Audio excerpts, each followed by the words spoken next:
Bon, je vais continuer de parler encore un peu du transfert.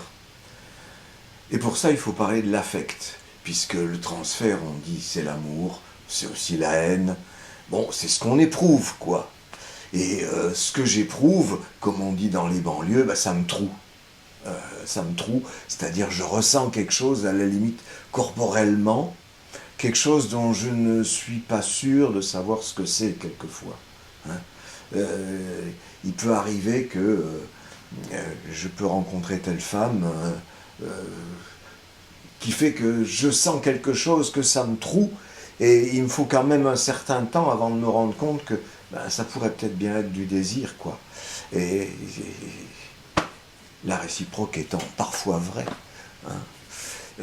Mais quelquefois, il nous faut comme ça du temps pour nous en apercevoir. Hein. Je retrouve là ce que Freud avait nommé les deux représentants psychiques de la pulsion. Hein. J'en avais parlé dans le dernier cours, et j'étais parti de cette toile de Hans Holbein, qui représente les ambassadeurs, et j'ai choisi de les nommer l'un affect, l'autre représentation. Hein. Pourquoi l'un plutôt que l'autre, ça n'a aucune importance, c'est juste pour trouver une illustration et rappeler qu'il n'y a pas que la représentation et aussi la question de l'affect. Mais voyez que dans cette peinture, l'affect est représenté aussi par un bonhomme. Et pourtant, ce n'est pas la même chose. L'affect ne peut pas être assimilé à une représentation, mais nous avons une représentation de l'affect. Comme vous le voyez dans ce schéma, l'affect, je le mets à l'extérieur de la bande de Mébius. La surface, c'est la représentation, et le trou qu'il y a à l'intérieur comme autour, c'est le même trou, hein, il communique, eh bien, ce trou-là, c'est l'affect. Et je l'ai mis plus particulièrement sur les torsions, parce que les torsions sont ces moments où la surface passe dans le trou. Hein, elle est ici, et hop, elle repasse là. Pour ça, elle est obligée de passer dans le trou. Hein, parce que sur la surface de l'écran, ou la surface du papier, comme vous voudrez, hein, il n'y a pas de changement de surface, on est dans le même plan. Mais si je replie la surface, si je fais subir une torsion à la bande de papier, à ce moment-là, je passe dans la troisième dimension. Hein, il y a les deux dimensions de la surface, puis il y a la troisième dimension. Donc on passe de dessus à dessous, ou de dessous à dessus.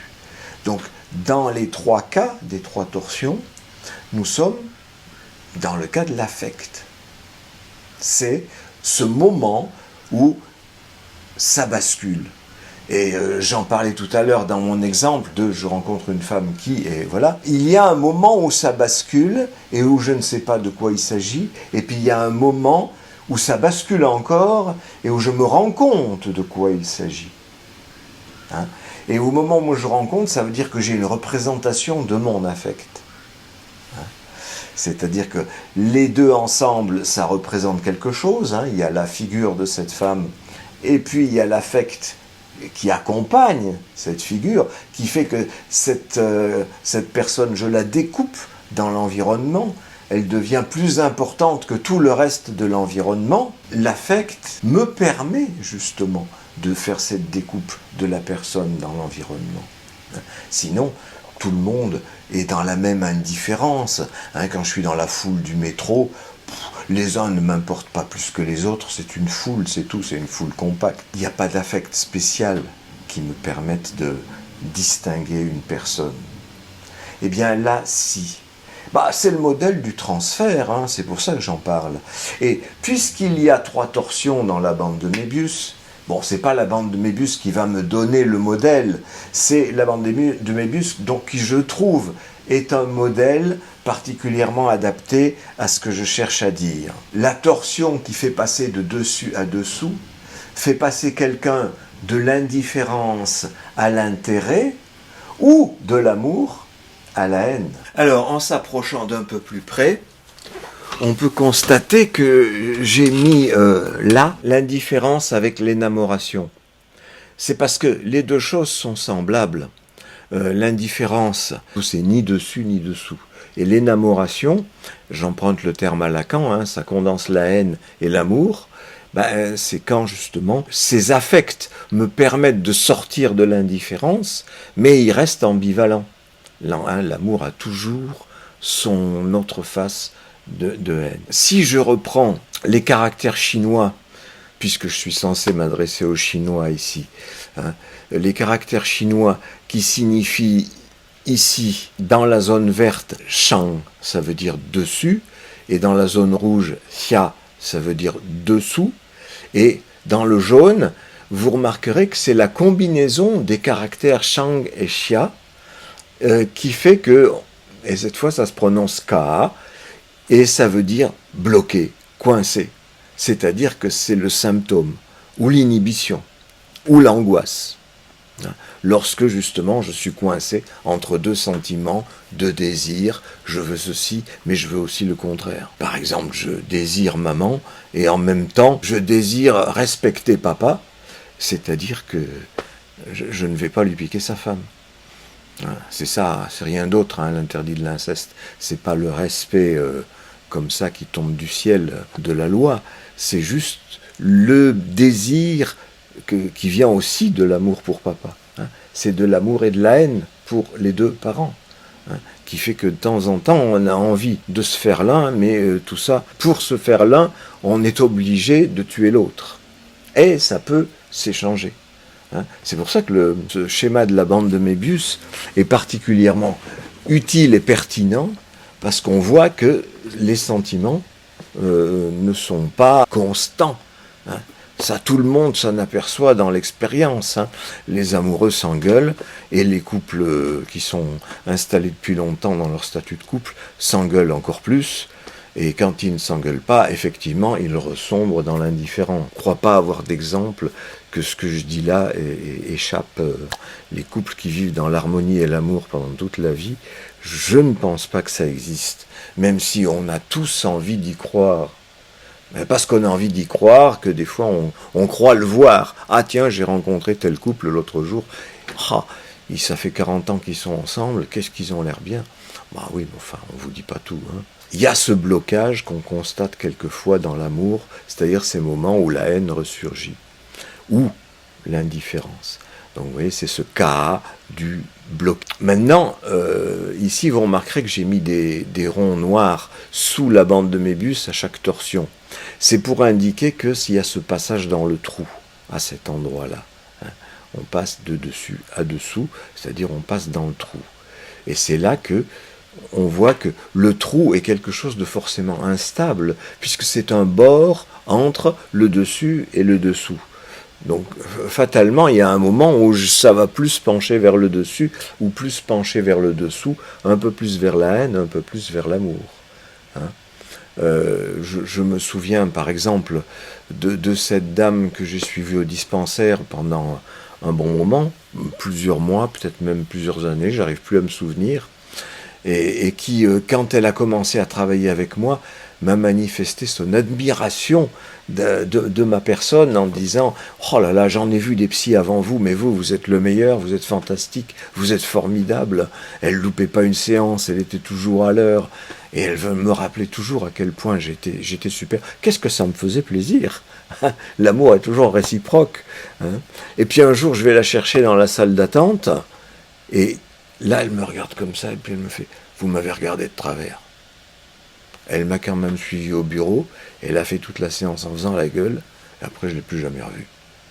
Voilà, un exemple de l'amour qui passe brusquement à la haine. J'ai vécu ça aussi dans ma vie personnelle. Je pense à des amis garçons, je pense à un collègue dont je peux citer le nom, après tout Serge H. Blum, puisqu'il est mort depuis bientôt 10 ans, qui était un ami comme je n'avais jamais eu. Il trouvait formidable tout ce que je racontais dans mes séminaires, dans mes écrits, dans mes livres. Il m'a poussé à tenir séminaire lui-même. Il m'a même offert sa maison. Il m'a dit « Viens le faire le séminaire chez moi. C'est plus grand, c'est plus central. » Bon, je dis « Oui, volontiers. » Et puis un jour, justement, dans le séminaire, petit à petit, il s'est mis à me couper la parole, à prendre ma place, à m'éliminer, alors que c'était mon séminaire. Et Et après, il a manifesté une haine absolument phénoménale à mon égard.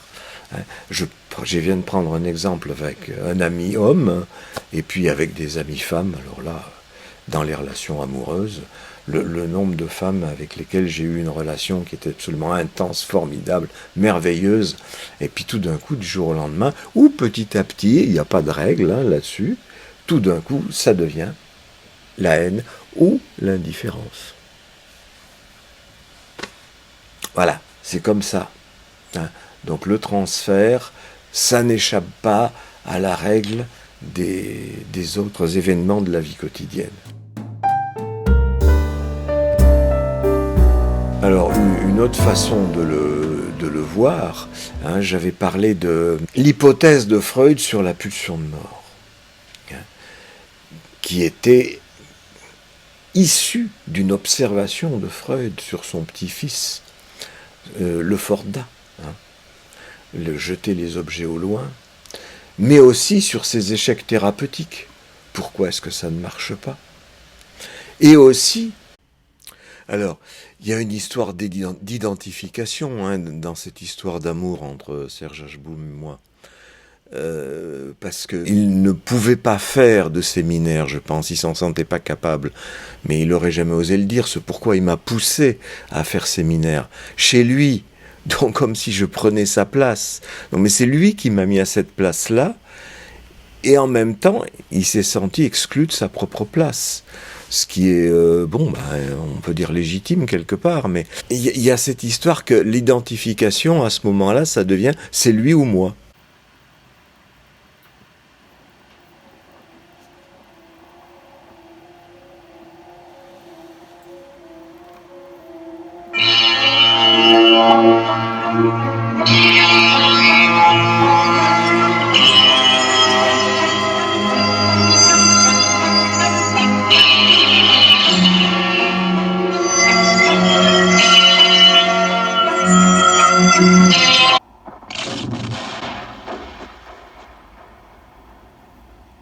Et c'est ce qui s'est passé. Résultat, un mort. Bon, c'est pas à cause de ça qu'il est mort. Il avait une très mauvaise santé depuis longtemps. C'est pas la question. Mais il y a au sein de l'amour la question de l'identification. Ce qui fait que là aussi, ça peut basculer d'un moment à l'autre de l'amour à la haine, par le biais de cette formule « c'est lui ou moi ». Comme si je me regarde dans le miroir, et ou c'est mon image, ou c'est moi. Et pourtant, je supporte très bien mon image dans le narcissisme. Mais quand c'est quelqu'un d'autre qui supporte mon image, c'est tout à fait autre chose. C'est là que le modèle de la bande de Mébius est encore une fois extraordinairement pertinent, parce que c'est selon qu'on regarde la bande de Mébius du point de vue local ou du point de vue global. Du point de vue local, il y a ma localité et puis il y a sa localité à l'autre. Et nous sommes deux personnes différentes. Mais du fait que nous sommes réunis par une torsion, cette face-ci, c'est la même chose que cette face-là. Donc les deux faces sont identiques, identifiées. C'est seulement le point de vue local qui différencie un dessus et un dessous, c'est-à-dire entre lui et moi. Donc vous voyez cette bascule permanente entre c'est lui ou moi, c'est l'amour ou c'est la haine. Bien, je vais vous donner un petit exemple de ça, cette fois dans un rêve de transfert. Je rêve que je suis instituteur, que je suis assis en tailleur dans un cercle d'enfants, dans une classe, et mon rôle, c'est de les aider à avoir des idées. Voilà, je vous dis pas la suite du rêve, il est compliqué, il envoie bien des trucs ensuite, mais rien que ça me fait penser tout de suite à une chose, c'est que j'ai une analysante qui est institutrice. Et c'est pas n'importe laquelle, parce que c'est quelqu'un que je vois depuis, je sais pas, au moins 15 ans. donc je la connais très bien, et elle est devenue institutrice suite à un marasme qui fait qu'elle restait chez elle, elle ne pouvait pas en sortir, ni travailler, ni rien du tout. Bon, elle était mariée, elle vivait donc de ce que gagnait son mari, et elle était incapable de faire quoi que ce soit. Hein. Je parlais de inhibition, symptômes, angoisse. Là, c'était inhibition. Il y avait aussi de l'angoisse. Hein, et il y avait aussi des symptômes somatiques. Donc ça sert à rien, encore une fois, de catégoriser les choses. C'est juste pour pouvoir en parler comme ça. Et elle s'en est sortie. Je pense grâce à son analyse quand même, en faisant une école d'instituteur et étant devenue instituteur. Et en plus, elle est super bonne en tant qu'institutrice. Voilà, donc je suis instituteur dans mon rêve, ça veut dire que je m'identifie à elle. Hein, et je l'aime beaucoup, donc l'amour n'empêche pas l'identification. L'identification est là, je ne peux pas le dire autrement. Sinon, d'où est-ce que je sortirais cette image que je suis instituteur? J'ai jamais été instituteur de ma vie, moi. Hein. Et c'est elle qui est institutrice dans mes connaissances. Donc je m'identifie. Ça me rappelle que dans le milieu analytique, il est dit qu'on ne doit pas s'identifier avec l'analysant. Et il est dit aux analysants aussi de ne pas s'identifier à l'analyste et que justement tout le travail consiste à ne pas s'identifier avec le temps, même s'il y a eu un passage où on s'est identifié. Bon, ça reste des buts idéaux et donc je les exclus. Je constate ce qui se passe, moi, c'est tout. Après tout, il n'est pas plus mal de s'identifier, mais de toute façon, on n'y peut rien puisque c'est l'inconscient. En aucun cas, consciemment, je me serais senti instituteur ou identifié à cette femme. C'est l'inconscient, c'est le rêve qui me révèle cette identification. Bon, qui n'est pas seulement identification, qui est amour, tout simplement. Il y a les deux, selon le point de vue local, selon le point de vue global. Point de vue local, c'est de l'amour, d'une personne à une autre, et point de vue global, puisque c'est la même personne, c'est l'identification. Et c'est là que l'identification peut entraîner, pas forcément, mais peut entraîner un point de bascule, parce que comme c'est la même chose, on peut très vite tomber dans le « c'est elle ou moi ». C'est-à-dire une question de sauvegarder mon image. Hein. Mais pas forcément non plus, parce que le c'est elle ou moi, ça peut être c'est elle et moi, et ça marche très bien ensemble. Hein. C'est pas forcément destiné à basculer dans la haine, mais ce point de bascule est possible. Et ça me rappelle un autre rêve à propos de cette analysante aussi, parce que dans cet autre rêve, c'est très simple, j'ai rêvé d'un cheval pendu. Bon, le cheval est l'animal favori de ma fille, qui possède des chevaux. Maintenant, elle n'en a plus qu'un, mais à une époque, elle en a même eu 3. Tellement c'était une passion pour elle, le cheval. Et alors que l'animal favori de mon analysante, c'est le chat. Mais elle m'a raconté un jour que sa mère avait pendu son chat. Elle lui avait raconté que le chat s'était enfui, il avait dû essayer de franchir la barrière, mais comme il avait une laisse, la laisse s'était accrochée, il s'était retrouvé pendu. Mon analysante disait bien qu'elle ne croyait pas trop à cette explication, parce qu'elle avait déjà vu que sa mère avait essayé de se débarrasser du chat d'une autre façon. Elle avait amené le chat dans sa cage à un arrêt de bus en espérant que quelqu'un s'en emparerait. Non, mais quelqu'un s'en est emparé, mais pour lui ramener en lui disant « j'ai retrouvé votre chat ». Donc c'était pas le but recherché. Et donc mon analysante soupçonne que sa mère a pendu son chat. Ce qui est aussi une identification, au sens que comme c'est l'animal familier de mon analysante, ça revient à la pendre elle, ou en tout cas à pendre son complément corporel, c'est-à-dire quelque chose d'un phallus, une castration ou un meurtre. Et effectivement, elle n'était pas la bienvenue, elle était une fille et pas un garçon, tout un tas de choses qui faisaient que, quelque part, dans l'inconscient de la mère, elle était condamnée. Ce qui l'avait amené à cette phase d'inhibition absolument inimaginable. Elle était comme morte à la maison, elle ne pouvait rien faire, rien désirer, rien... pas bouger, que dalle. Donc elle était ce chat pendu. Moi, si je remplace dans mon rêve par le cheval pendu, ça veut dire que j'ai remplacé mon analysante par ma fille.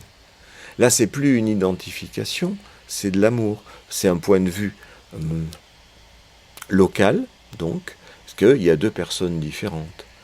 Il y a moi et ma fille, ou il y a moi et l'analysante. Mais le mot qui fait identification, c'est pendu.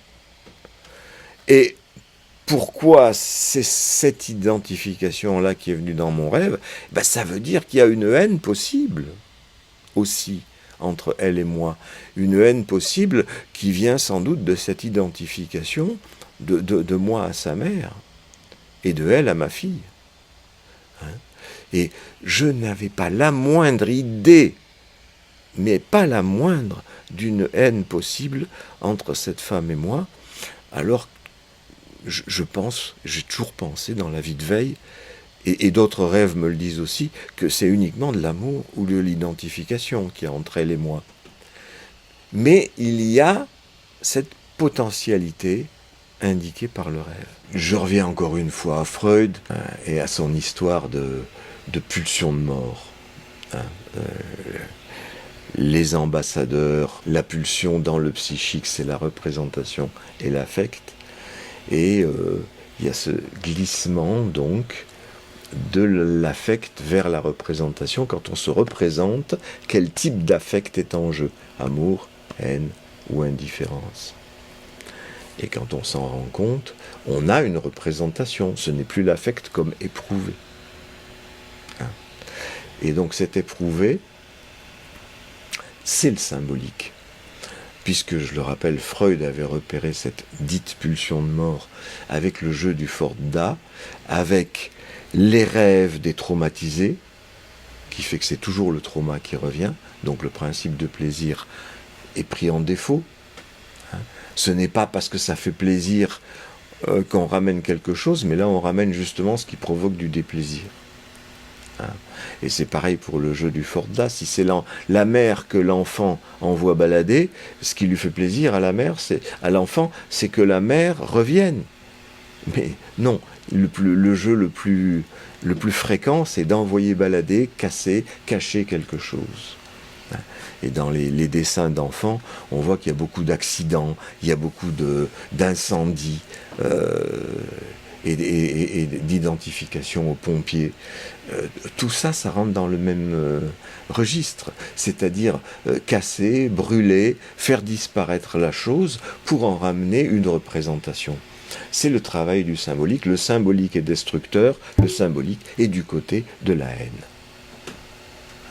Même si, dans le milieu analytique, il court cette légende comme quoi l'imaginaire, ça serait justement ça qui est pas bien, parce que c'est de l'ordre effectivement de la rivalité, du miroir et de la jalousie, donc des choses comme ça, tandis que le symbolique, ça c'est bien.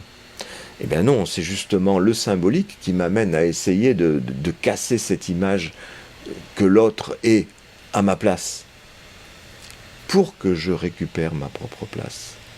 Et c'est aussi le symbolique qui fait que je jette mon objet d'amour, donc j'en fais un objet de haine, mais pour pouvoir ramener une représentation que je vais peut-être chérir plus que l'objet comme tel, l'idée que je me fais de l'autre. Et donc c'est intéressant de le voir non pas dans une composition de force, mais dans une déformation de l'espace-temps, qui effectivement fait que, comme j'avais donné cette image de l'astronaute qui sort de la station spatiale et qui tombe en quelque sorte autour de la Terre, qui tombe à la même vitesse que la station spatiale, comme les corps sur la Terre tombent tous à la même vitesse. Là où on entend la maxime, l'amour est toujours réciproque, la haine aussi, évidemment. Si l'autre il commence à me faire des crasses, je n'aurai qu'une envie, c'est de lui faire des crasses en retour. Et si l'autre même me fait des gentillesses, je n'aurai qu'une envie, c'est de lui faire des gentillesses en retour. Hein. C'est ça, la réciprocité des sentiments. Et si l'autre m'est indifférent, ben, ça va m'être difficile de l'aimer pendant longtemps. Hein, parce que mon amour va s'étioler, forcément. S'il n'a pas de réponse, il va lui aussi sombrer dans l'indifférence. Et avec ces trois torsions, on a de la bande de Mébius, on a là le modèle de la déformation de l'espace-temps entre les humains. C'est un modèle qui pourrait être remis en question, hein, il n'y a pas de raison d'en faire le seul, mais pour l'instant, c'est celui que j'ai trouvé comme étant le plus pertinent. Alors, vous avez vu que dans la surface jaune, j'ai mis à la fois énamoration et indifférence. Hein, l'énamoration, puisque cette surface jaune est à la fois dessus, en haut et dessous, en bas, dans cette représentation-là, hein, l'important c'est juste qu'elle soit à la fois d'un côté et de l'autre. Eh bien, c'est à la fois l'amour et la haine, et l'indifférence, c'est ni l'amour ni la haine. Hein. C'est donc le lieu à la fois du et du ni. C'est pour ça que c'est la même surface qui représente ces deux choses. Eh bien, dans l'inconscient, c'est comme ça. Vous savez que l'inconscient supporte tout à fait la contradiction. Eh bien, cette contradiction, ce qui fait que les deux motions contraires sont présentes en même temps, l'amour et la haine, mais peuvent être aussi exclues en même temps. Ce qui s'appelle l'indifférence. Et l'indifférence nous rapproche, parce que l'indifférence, c'est quand même une représentation qu'on peut avoir de l'autre. Mais cette représentation, elle est proche du flou, du « ça m'intéresse pas », hein, de cette foule de gens que je croise dans le métro et dont je ne retiens absolument pas le visage parce que j'ai aucune relation avec eux. Juste, je les vois un instant et ils me sont indifférents. Et cette indifférence, c'est proche du réel. Alors qu'est-ce que j'appelle le réel ? C'est les traces mnésiques de perceptions qui n'ont pas été symbolisées. Pas été symbolisées, c'est-à-dire que ce n'est pas passé par la moulinette des sentiments. Pour symboliser quelqu'un, il faut que je fasse du trou autour qui va différencier cette personne de la foule. C'est cette différenciation, ça va être ou de la haine ou de l'amour.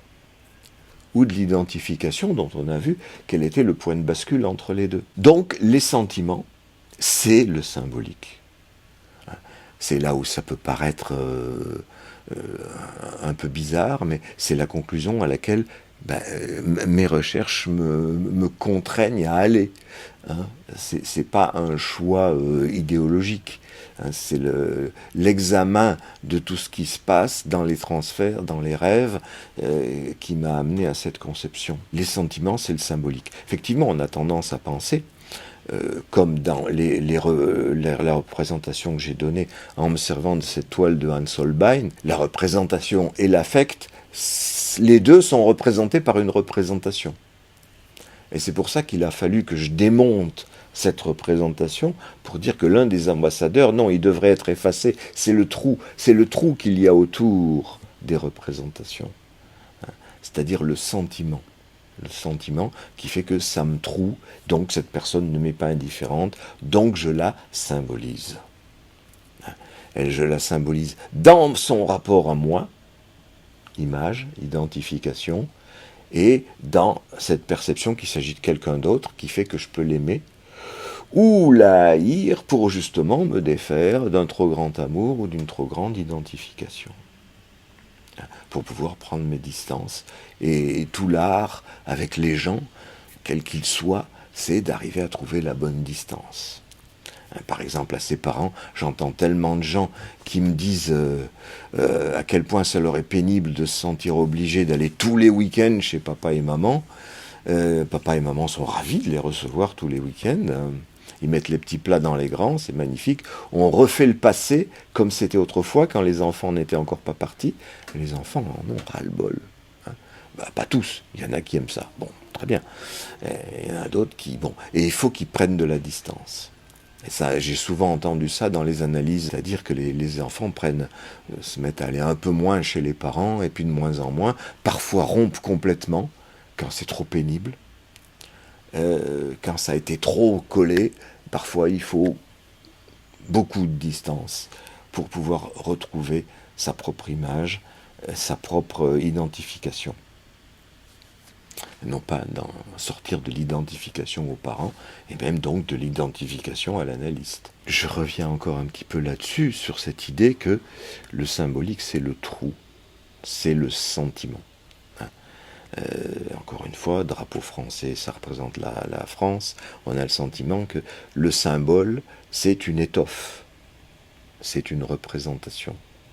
Oui, c'est une représentation, mais le symbolique, c'est-à-dire la fonction symbolique, c'est celle qui fait que dans le drapeau français, il n'y a absolument aucune caractéristique de la carte de France, par exemple, ou une compilation de la France avec ses régions et ses 65 millions d'habitants.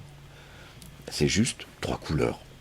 On a effacé la chose comme telle, la France, pour le remplacer par du symbole qui n'a rien à voir. C'est devenu comme une évidence maintenant. C'est-à-dire, oui, le drapeau français, c'est la France, quoi. Ben non, c'est pas la France, c'est le symbole de la France. C'est un effet du symbolique qui a fait qu'on a été capable de détruire la France comme telle, la France comme chose, pour la remplacer par un symbole. De même qu'on peut remplacer la France comme telle par un ambassadeur de France. Comme tel, c'est la chose, c'est ce qui est de l'ordre du réel. Et l'ordre du réel, on ne peut pas en parler. C'est pour ça que c'est proche de l'indifférence, tel que je le disais tout à l'heure. Donc, et c'est là où je m'inscris en faux contre Lacan et tout ce qui se dit dans le champ lacanien, où ça serait le réel qui provoque l'angoisse. Parce que le réel, on ne sait pas ce que c'est. Mais non, ça c'est confondre une représentation du manque avec un manque de représentation. Le manque de représentation, il existe dans le réel. C'est tout ce qui m'est indifférent. Mais comme c'est indifférent, justement, ça ne me provoque pas d'angoisse. Par contre, comme c'est un manque de représentation, ça me fait glisser vers la représentation du manque. Et qu'est-ce que la représentation fondamentale du manque ? C'est la castration. C'est le phallus qui manque, ou c'est maman qui manque. Et alors, à ce moment-là, c'est moi qui suis le phallus de maman. Dans les deux cas, c'est la castration. Castration de maman ou ma castration. Donc, ce qui fait apprécier le réel comme angoissant, donc chez Lacan et les lacaniens, c'est ce glissement insu de leur part, il manque des représentations, c'est l'indifférence, aux représentations d'un manque. En quelque sorte, c'est la représentation d'un manque qui fait représentation du manque de représentation. Mais ce n'est pas la même chose. Moi, ce que j'ai repéré dans mes rêves comme le réel, c'est des tas d'objets, en général poussiéreux, anciens. Tout ce que ça me dit, c'est que ça vient de l'enfance, parce que c'est ancien. Mais je ne peux rien en dire. Et ça m'est indifférent, effectivement, parce que ça n'a pas de représentation. Il n'y a pas de trou du sentiment que je peux mettre autour. Ou alors ça m'apparaît comme un flou, ou encore comme justement des foules. Ça, c'est très souvent que je rêve de ça, de foules, des tas de gens dans une maison, des tas de gens dans la rue, des tas de gens dans le métro. Ça revient à ça, parce que j'emprunte, je pense, cette image à le fait que dès que je sors dans la rue, je croise des tas de gens, et qui me sont indifférents. Ce n'est pas angoissant. Alors il y a des gens qui sont angoissés par les foules, justement. Mais justement parce qu'il y a ce glissement du manque de représentation à la représentation d'un manque. C'est-à-dire la représentation d'un manque, la castration. Et c'est en ce sens-là qu'il y a cette erreur théorique chez Lacan d'avoir remplacé, il a cru faire une avancée Lacan, en remplaçant l'angoisse de castration qui avait très bien été repérée par Freud, par l'angoisse du réel, qui n'est pas du tout une angoisse. Alors, quand quelqu'un est victime d'un attentat, par exemple, il y a une explosion, la personne se retrouve à terre, c'était complètement effrayant, parce que on ne s'y attendait pas du tout, donc on n'avait pas de représentation. Alors, c'est l'idée que, puisqu'il manque la représentation, alors c'est un réel, alors c'est un trauma, ça provoque de l'angoisse. Mais non, c'est tout simplement que chaque fois qu'arrive quelque chose comme ça, justement parce qu'on n'a pas de représentation, on se représente tout de suite comme mort, c'est-à-dire absent par rapport à maman, ou comme castré, c'est-à-dire avoir perdu ce qui fait mon identité même, que je sois garçon ou fille. Pour les filles, ça leur rappelle que elles ont été castrées quelque part. Je rappelle que ce n'est pas une histoire de réalité, c'est une histoire de fantasme inconscient.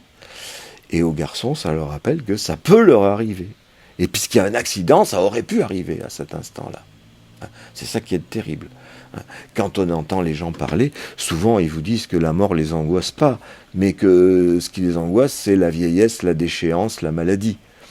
La mutilation, autrement dit la castration.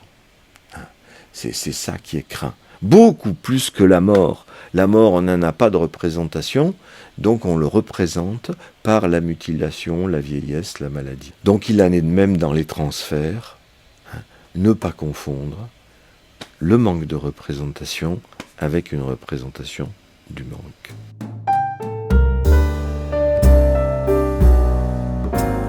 Donc, autre champ dans lequel le modèle de la bande de Möbius s'avère extrêmement pertinent, c'est pour représenter RSI, réel, imaginaire, symbolique. Le modèle du nœud borroméen ne convient pas. Il ne convient pas parce que RSI, dans le nœud borroméen, chaque rond est exactement équivalent du rond adjacent. C'est-à-dire qu'ils sont tous équivalents en forme, en place et en fonction. Or, R, S et I, le réel, l'imaginaire et le symbolique, ne sont pas équivalents du tout. Voir ce modèle de la bande de Möbius, dans lequel l'imaginaire, c'est la surface, le symbolique, c'est le trou. Le trou qu'il y a à l'intérieur ou qu'il y a autour, c'est le même, encore une fois. Et le réel, le réel, on ne peut jamais le représenter, puisque justement, c'est ce qui résiste à toute représentation. C'est là où il y a un manque de représentation. À ne pas confondre avec une représentation du manque. Le trou qu'il y a autour ou à l'intérieur, ça c'est une représentation du manque. Mais là où ça manque de représentation, c'est sûrement pas un trou. C'est pas un trou, c'est pas une surface. Donc on n'a rien pour représenter le manque de représentation. Par définition, le manque de représentation, c'est le manque de représentation. Ça ne se représente pas.